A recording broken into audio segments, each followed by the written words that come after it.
Hello Missy, welcome back to my channel. तो आज का वीडियो लेक्चर हमारा किस पे रहने वाला है। अगेन हमारी पेरिसाइक्लिक रिएक्शन की यूनिट स्टार्ट हुई थी। इस पे हमने क्या करना है, लास्ट लेक्चर यानी कि लेक्चर नंबर 10 पे बात करनी है। तो देखिए पेरिसाइक्लिक रिएक्शन का हमारे के लास्ट लेक्चर है।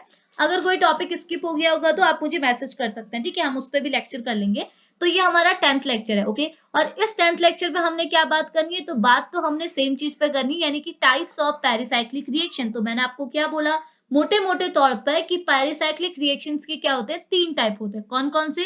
पहला होता है आपका इलेक्ट्रोसाइक्लिक रिएक्शन, दूसरा होता है आपका साइक्लो एडिशन रिएक्शन, तीसरा होता है आपका सिग्माट्रोपिक रीअरेंजमेंट रिएक्शन। बट ये जो थर्ड वन है यानी कि सिग्माट्रोपिक रीअरेंजमेंट रिएक्शन है, ये अगेन क्लासिफाई होती है नंबर ऑफ रीअरेंजमेंट रिएक्शन में। और उन्हीं नंबर ऑफ रीअरेंजमेंट रिएक्शन में जो थर्ड वन वाली है वो है इन रीअरेंजमेंट रिएक्शन, जो आपके सिलेबस पे दी हुई है। हमने कौन कौन सी पढ़ ली? हमने कॉप रीअरेंजमेंट रिएक्शन पढ़ ली सिग्माट्रोपिक के अंदर, साथ ही साथ हमने क्लाजन रीअरेंजमेंट रिएक्शन पढ़ ली सिग्माट्रोपिक के अंदर। अब जो लास्टली बची है वो है इन रीअरेंजमेंट रिएक्शन, ठीक है। तो बहुत सिंपल रिएक्शन है इन रीअरेंजमेंट रिएक्शन, इसकी मैकेनिज्म वगैरह को सब कुछ हमने डिस्कस करना है, तो ध्यान से देखिएगा, बहुत आसान है, ठीक है। अब ये इन रीअरेंजमेंट रिएक्शन में क्या होता है अगर मैं आपको बताऊं, यहाँ पे भी आपने रीअरेंजमेंट कराना है, सिंपल सी बात है। बट स्पेसिफिकली अगर हम लोग रिएक्टेंट मॉलिक्यूल पे डायरेक्टली जाएं तो डायरेक्टली हमारा जो रिएक्टेंट मॉलिक्यूल होते हैं इन रीअरेंजमेंट रिएक्शन के, वो क्या होते हैं? पहला होता है आपका एल्कीन, यानी कि आपको एज अ रिएक्टेंट किसे लेना है, कोई भी एल्कीन मॉलिक्यूल को। और किसको? इस एल्कीन का आपने किसके साथ रिएक्शन कराना है? यहाँ पे आप कोई दूसरा मल्टीपल बॉन्ड वाला कंपाउंड को ले सकते हैं जिसके पास मल्टीपल बॉन्ड हो, ओके। अब यहाँ पे क्या होगा, जब ये एल्कीन और मल्टीपल बॉन्ड वाले कोई दूसरे कंपाउंड में रिएक्शन होती है तो आपको इन रिएक्शन की वजह से इन दोनों के बीच में रीअरेंजमेंट देखने को मिलेगा। उसी रीअरेंजमेंट की वजह से आपको एक नया प्रोडक्ट मिलता है और इसी रिएक्शन को आप बोलते हैं इन रीअरेंजमेंट रिएक्शन, ओके। अब होता क्या है ना, यहाँ पे जो हम ये एल्कीन बोल रहे हैं ना, इसे स्पेसिफिकली एक टर्म दिया जाता है for a in rearrangement reaction, जिसे बोलते हैं इन, यानी कि ये जो एल्कीन है, एल्कीन को हम क्या बोलते हैं? इन। और आपका जो मल्टीपल बॉन्ड वाला कोई दूसरा कंपाउंड है उसे आप बोलते हैं इनोफाइल, ओके। तो जब आप सिंपली ऐसा भी बोल सकते हैं कि इन रीअरेंजमेंट रिएक्शन क्या है, जब आपका इन रिएक्ट कराता है किसके साथ, या फिर आप बोल सकते हैं रीअरेंजमेंट शो कराता है किसके साथ? इनोफाइल के साथ। इनोफाइल मतलब कोई दूसरा मॉलिक्यूल जिसमें मल्टीपल बॉन्ड है, अगर इनके बीच में रीअरेंजमेंट हुआ, इस टाइप की रीअरेंजमेंट रिएक्शन को आप क्या बोलते हैं? इन रीअरेंजमेंट रिएक्शन। साथ ही साथ इसको एक दूसरा अल्टरनेटिव टर्म दिया जाता है, इसे आप बोलते हैं एल्डर इन रीअरेंजमेंट रिएक्शन। अब ये एल्डर इन रीअरेंजमेंट रिएक्शन मतलब क्या हुआ? देखो इन का मतलब तो आपको समझ में आया है, इन कहां से आया? एल्कीन से ये टर्म आया है इन, ओके। ये इन कहां से आया है? एल्कीन से आया है। बट ये एल्डर मतलब क्या हुआ? एल्डर मतलब यहां से आया कि आपके जो केमिस्ट थे जिन्होंने फर्स्ट टाइम ये इन रीअरेंजमेंट रिएक्शन को ऑब्जर्व किया था, उनका नाम एल्डर था, मतलब उनका सरनेम कुछ एल्डर था।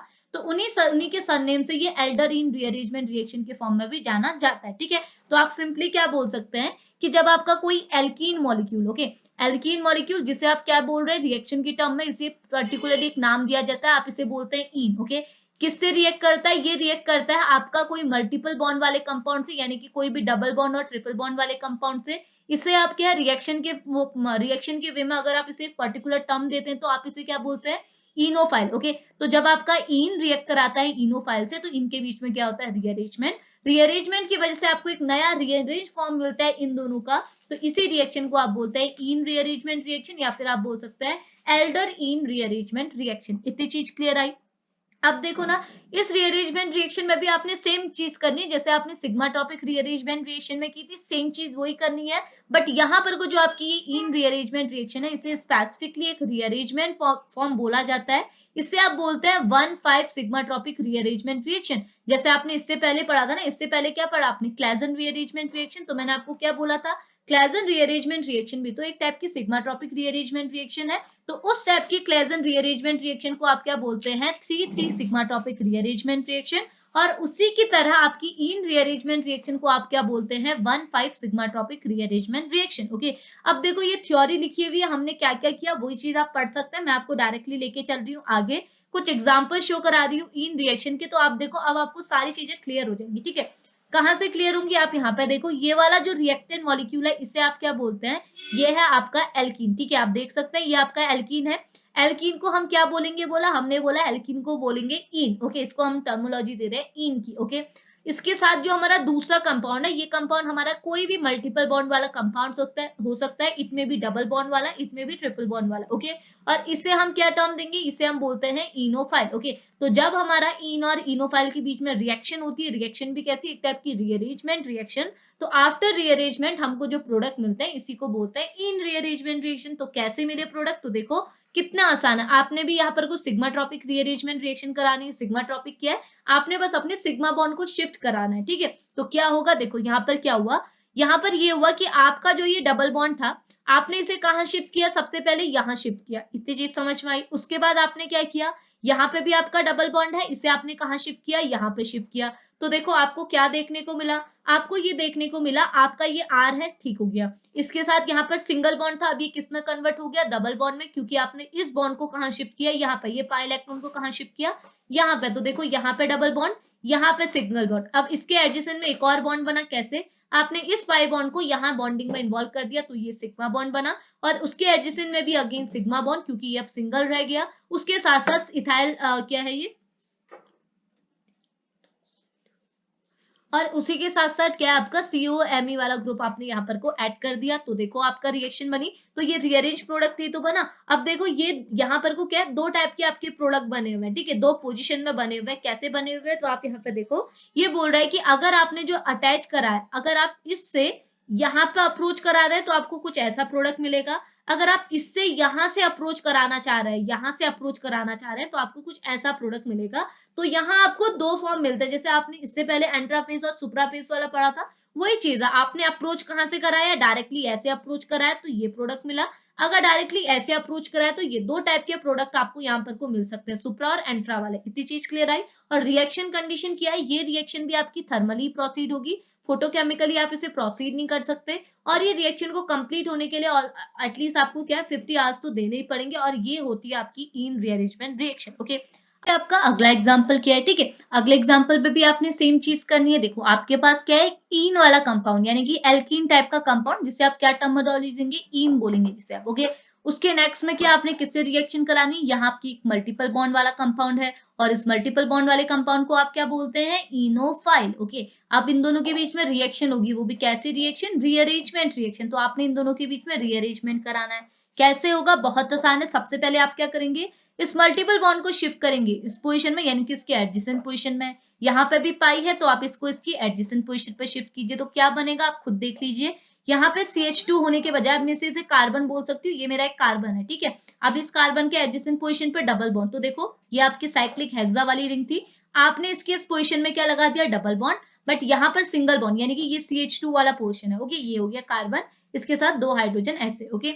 अब इसके एडजेसेंट पोजीशन में क्या हुआ, अब यहाँ पर सिंगल बॉन्ड हुआ, क्योंकि ये वाला बॉन्ड तो यहाँ शिफ्ट हो गया, यहाँ पर एक सिंगल बॉन्ड, उसके एडजेसेंट में अगेन एक सिंगल बॉन्ड, और यहाँ पर को COOMe वाला ग्रुप, तो सेम चीज है। और ये रिएक्शन देखो अगेन आपको क्या है, टेम्परेचर कितना दे रखा है, 25 डिग्री सेल्सियस, यानी कि यहाँ भी आपने थर्मल कंडीशन लगानी है, फोटोकेमिकल कंडीशन आप नहीं लगा सकते। और इस रिएक्शन को कंप्लीट होने के लिए एटलीस्ट आपको 48 आवर्स देने ही होंगे। इतनी चीज क्लियर आई। तो ये होगी आपकी अगेन एक इनोफाइल रीअरेंजमेंट रिएक्शन, ओके।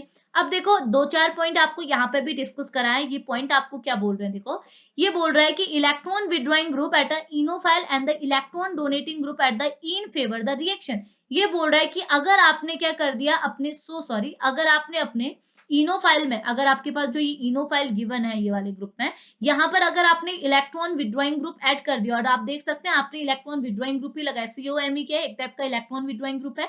तो ये बोल रहा है कि अगर आपने अपने इनोफाइल पे इलेक्ट्रॉन विड्रॉइंग ग्रुप लगा दिया, और या फिर आप बोल सकते हैं अगर आपने अपने ईन में, ईन मतलब ये जो आपका दूसरा पार्टनर है यानी कि एल्कीन है, इसमें अगर आपने electron donating group, electron donate करने वाले ग्रुप, जैसे आपके मिथाइल ग्रुप हो गए, यहाँ पर अगर आपने ऐड कर दी, तो रिएक्शन आपकी क्या है, बहुत अच्छे से प्रोसीड होगी, बहुत फास्टली प्रोसीड होगी, ओके। और साथ ही साथ अगर ये बोल रहा है कि अगर आपने रिएक्शन कंडीशन में कोई लुईस एसिड कैटलिस्ट रख लिया, जैसे आपका AlCl3, तो आपकी ये इन रीअरेंजमेंट रिएक्शन बहुत ही फास्टली, बहुत ही अच्छे रेट से बढ़ती है, यानी कि रेट यहाँ पर को इनहेंस हो जाता है, बढ़ जाता है, ठीक है। इस रिएक्शन का रेट यहाँ पर को खुद ब खुद बढ़ने लगता है, ठीक है। इतनी चीज क्लियर आई। अगली चीज ये क्या बोल रहा है, ये वही बोल रहा है जो आपको मैंने बोला कि रिएक्शन को क्या करना है, आपने अगर लुईस एसिड की प्रेजेंस में, जैसे AlCl3 आपका लुईस एसिड हुआ, इसकी प्रेजेंस में कराएंगे तो आपकी इन रीअरेंजमेंट रिएक्शन बहुत जल्दी प्रोसीड होगी, आपका जल्दी जल्दी कार्बन कार्बन बॉन्ड का फॉर्मेशन आपको देखने को मिलेगा, ओके।